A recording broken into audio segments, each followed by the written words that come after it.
Now, talk of a humanitarian crisis has been the fuel for Western calls for an intervention in Syria's conflict. But as RT's Paula Sleer reports, many inside the country are simply trying to live as normal a life as possible.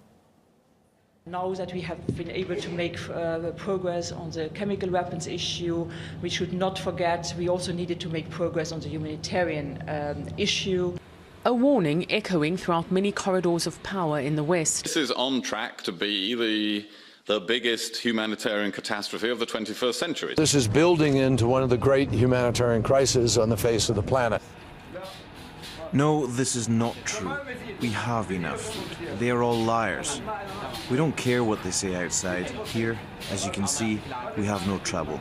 In this bakery in downtown Damascus, tens of thousands of traditional rarif loaves are churned out each day. The machines work 16 hours a day, 6 days a week. We have extra quantities, enough for another 15 days.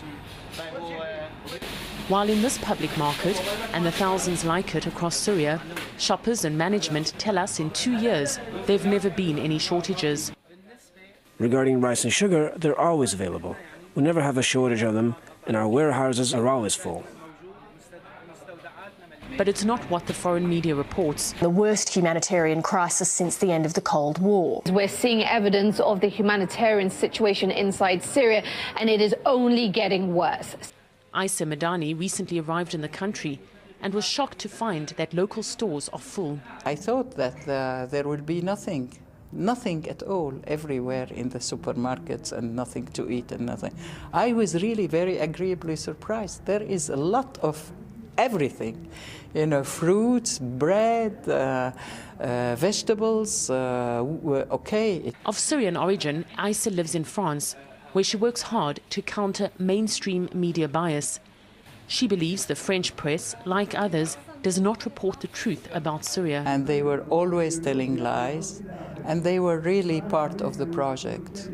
Al Jazeera, Al Arabiya, Al Hurra, France 24, BBC World, and CNN.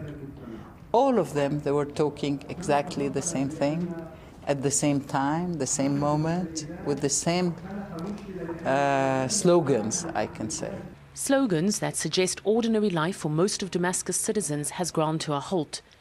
But the reality is that most people here are going about their daily routine, far removed from the hardships depicted in the foreign press.